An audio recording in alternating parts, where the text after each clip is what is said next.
George, you can have his old ones. And just as he thinks he's leaving all that behind, we go and give him his brother's old song. Well, no more, George, no more. We've got a new suggestion. It's to the tune of Police and Thieves by The Clash or by... Junior Mervyn, okay. And it goes like this. We've got George Baldock in our team. Oh, yeah. Give him the ball and let him taunt the opposition.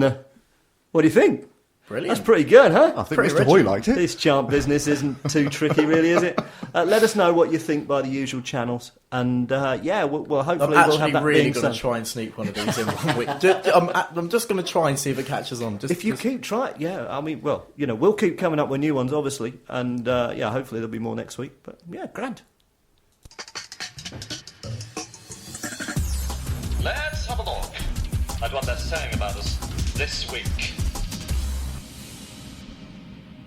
Okay, we've looked literally everywhere and we found some quotes about our team this week, and we can start off with the horrible little football club, which I think is rather appealing. The frenzy was for Man United, not the club in MK. Fans were actually surprisingly half decent last night. They weren't loud, but I could actually hear them sing, which is more than I can say for Walsall, Crawley and Rochdale. Another one that says how they can slag Barnsley when they live in a place like that, I'll never know. You're deeply antagonistic, thanks Simon, and your prominent beacon of our club being taken for a property development in MK. MK Dongs, which is highly original, isn't it? Highly original. You exist purely for antagonism and gloating. Gloating. Thanks again, Simon. What a set of weirdos. I like that. Yeah. I'm really quite proud of that. Succinct. A very good team. Tim Pot franchise club for plastic fans. But they also add that they exclude any ex-Wimbledon fans if there are any left. That's brilliant. This is my favourite one, I think, of the lot. Proper footy fans, that lot. Been there through thick and thin. Can remember being stood on the terrace, smelling cigar smoke and the thud of old leather-laced football. That's us to a T, isn't it? Isn't it just?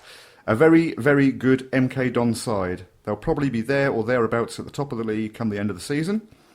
This one's very true. If you're running a pie and a pint night, it might be a good idea to get more than 6 in the away end.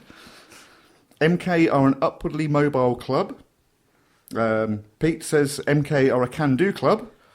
Another one says Tim Pot, false, plastic, club thieving, supporting... Yes, I can't say that one. No. Fake Wimbledon and plastic Wimbledon. Excellent one. Okay, well, as...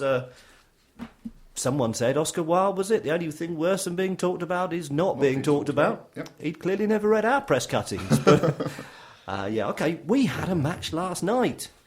Let's get maudlin, shall we? Yeah. Hands? Hand. What do we got to say? That one was a bit different this season, but back to the good old days of last season and the season before, and then parts of the season before that, and a lot of parts of Ints Part 2 and... So whereabouts is the optimism swingometer leaning towards now after last night? Mid-table. Yeah, I was really pleased with last night. I think we needed it. Obviously, we'll see how we respond on Saturday. Do you know what? That's exactly what I said to the chap sitting next to me last night. I said, that's the sort of response we needed after comfortably, let's say, and up until, like you said, the foot was off the gas, the last 3 goals, 2 of them being worldies at the weekend. But it definitely was. It was a wake up and smell the coffee moment. Can I just say something? Obviously, you mentioned before about your 3 goals going in right at the end of that game. Did that have any impact on last night's performance with momentum and stuff like that? Well, I read something that we conceded 5 goals in 35 minutes of play, I think it was, at the time those 2 were scored last night. It could also be said that a few weeks ago, in our last league game before the Barnsley match on Saturday, we had our centre-half Carl McFadden sent off, who was, at the time we were going through a phase of we hadn't conceded a goal in 4 or 5 games, I think it was. Yeah. He got red carded in that game, and we went to Barnsley and we had to shift the defence a little bit and clean sheet up until about the 80th minute. His ban had been uplifted by then, so obviously he had come straight back into the team, obviously conceding 3 goals on Saturday, and he had a good record before that, so it was a bit mixing it about a little bit, but it made sense. I think we made a number of changes as well from the side that won 5-3, and I think Carl was on the radio last night after the match and just said, "I got it wrong." Yeah. And I think it was weird. We looked okay. I think for a lot of the first half, I think we looked like we were playing good football. I think that the only thing that won the Bradford the match yesterday, the only thing that won Bradford the match yesterday is being very resolute and sticking to a game plan. They were great. I thought they were. And I actually had to stop because I was talking after the game to a friend about the match, and a couple of Bradford fans walked past, and I was, mid-sentence praising them, and I thought I had to stop because I didn't want them to think that I was just saying it to please them as they walked by, so to speak. But I thought they were genuinely really good team, to be honest. The one thing that I say about last night is, what do you have, 14, 15 corners in the end? It was something ridiculous anyway. But after the first couple, when you put them across into the middle of the 6-yard box and you realise that the 6'2" goalkeeper is going to take every single one of those. Although he was a bit dodgy. I mean, he was punching ones he shouldn't be punching and dropping it left, right and centre. He was, but you would have thought that after the first two, maybe three, that it's going straight to his hands, that we'll try and mix it up a little bit. Did we? No. The one thing that, when we kept winning those corners, and to be fair, when Daniel Powell I was going to say, where's Daniel?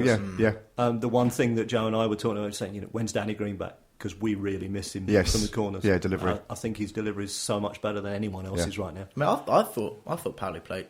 One of few people who thought Powley played quite well yesterday. He's my man of the match. Yeah, I agree, because I thought that mine as well. Actually, I thought although he didn't really have much of a cutting edge in the final third, but I think that's because of how Bradford played, not because of how he played. And he went players on him. He went through a lot of a lot of players, and he showed a great attacking threat. I thought. Yeah. He's not a crosser, so he wasn't going to cross the ball. So all he had to do was try to run through players, and it was difficult when he had 3 people marking him, as you said. Yeah, nobody was offering him any options either. He was taking, like you said, he was drawing the players out, and the ideal would have just been for somebody to simply follow him into some space. And as soon as the ball was released, that's it. Louis tried it a couple of times, but because Powley had 3 men marking him, they could afford to lose one of their markers, and again, marker went on to Louis, and Louis with his pace couldn't lose his man. So it was very frustrating. But somebody said a good point on the forum earlier. I'm surprised he didn't swap wings with Bodic to give it a try, just to give it a try and mix it up a little bit.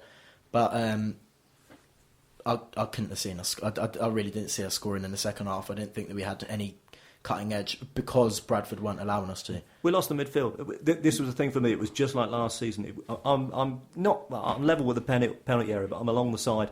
And we did that thing that, to be fair, we held off doing it for quite a while. But we had 3 or 4 players in defence and 5 or 6 players in attack. We had nothing in the middle of the field. And once, essentially kept bringing on attacking players and attacking players and attacking players. I thought, to be honest, when Afobe came on, that the option might have been there, because the way Bradford were playing, they were playing so far up the field, and they were holding that line very, very well, actually, as you said, that the only way we were going to break that was the ball over the top.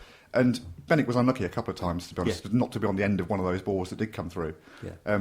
He was coming very, very deep. Very deep. Yeah, he was in our box at times. It was so frustrated he could not get on the ball.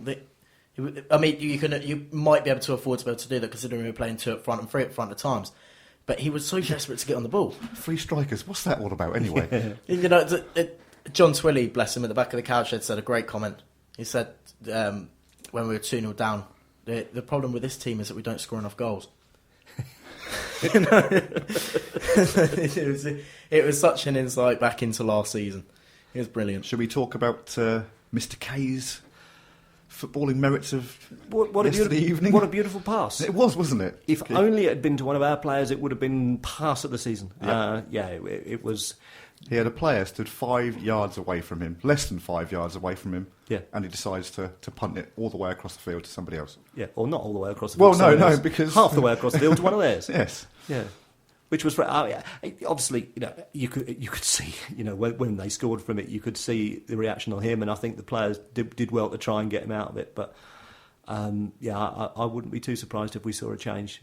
I don't know how to play it. You said right at the start of the piece that it was probably what we needed, and I think that, although I would have liked to have won, obviously, it's probably the best time to have a defeat like that. But considering we have 2 home games on the spin now, one of those being Bradford again in the Cup next Tuesday, and a home league game against bottom of the table Crewe on Saturday. So hopefully by the end of Saturday afternoon, we can look back and say that although it doesn't quite count for nothing, it counts for very little because we got back on the onto winning ways straight away, and it was just a reminder on how difficult this league is at times. And although we know how difficult it is a careful reminder that we are not unbeatable in this league, no matter how good we look at times. Yeah, absolutely. Should we just mention quickly Mr. Mariner? You feel free. Is he really Premiership quality? I'm going to be honest. I didn't see much of a problem with him last night. I know, but he's an easy. What was your challenge with him?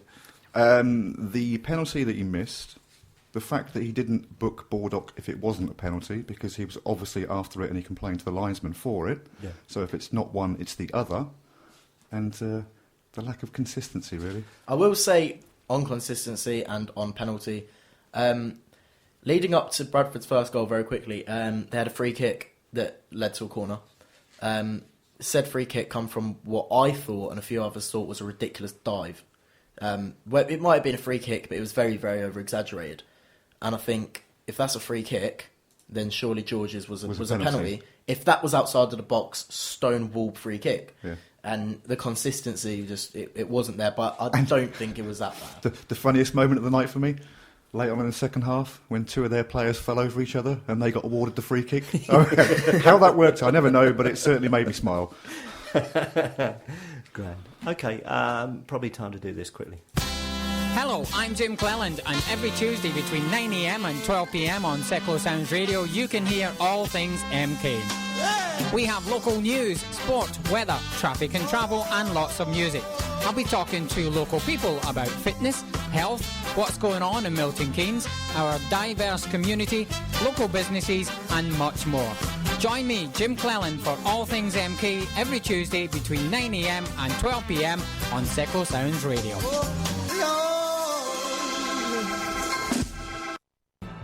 Listen, I'd like to apologise today from Westcroft. I really do not mean to put you off. It was more, I was surprised that you... Anyway, look, please keep texting. I'm sorry. We actually love the attention. We're just shocked we don't know how to react. Yeah, it's true. Okay, apparently John Taylor has... it's half-time, so we've got him for the next 15 minutes. Which is... okay. Look, Secklow Sounds exists to bring people and communities together to celebrate all that's best about the city. We produce a variety of music and speech programmes produced by local people, and we're run by over 60 volunteers. There's always room for more, so if you have a programme idea or a skill that you want to offer, send an email to volunteers@secklowsounds.org. You can find out more about this show, the station, and other shows that we produce by visiting www.secklowsounds.org. OK, coming up in the next little bit, we've got some more of your rants via mobile phones. Old Boots is going to swing by the studio once more. We find out where Robbo is going to be apologising next week, and we've got another very tenuous link to discuss. Brilliant. Right, so Sarah texts that she can't understand why we can't score 5 goals against Bradford when we did against Barnsley. It's just not right. Dan texts that he can't understand why we still all got clothes on. Neither can I, Dan. Don't worry, you're not alone. Carl from MK1 has texted in to ask whether we're still interested in him coming on the show, as there are a number of things that he'd like to apologise for. Excellent. Nigel from the Wirral texted in to ask why we're not playing any half-man, half-biscuit tracks this week. Can I just answer that one quickly? I had one lined up and ready to play, and I was listening through to it just before we came out and realised it had 43 swear words in it. Just 43? Just 43. Just one over the top, then. That's why, Nigel. Very sorry. Monty from Willen texts that he's looking forward to Crewe as he thinks we can beat them, whoever they are. And David from Westcroft said, I meant for both of the games that Sheffield United reserves and at a club that are putting puddings are made as the brown stuff. I'll leave that to your imaginations. And he also replies saying, I should also add that I'm listening, I'm a first-time listener, great show. Now shall I return to my rock and cry? Don't. We love you. No, I think you should. No, he shouldn't. No. Excellent. Brilliant. Well, if in case anyone else out there, like David, is sitting there thinking, I wish I could be part of this show. You can contact us by taking a tea towel along to the Antiques Roadshow and pretending to look upset when they tell you it's worthless, or you can use more conventional methods. You can contact us on Facebook, and we're at facebook.com/the MooCamp.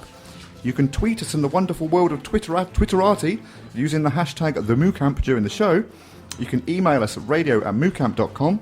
You can text 80085, but remember to start your message with Crewe, Barley McGrew, or else it won't reach us, or you can text direct to the studio on 07848 930 396.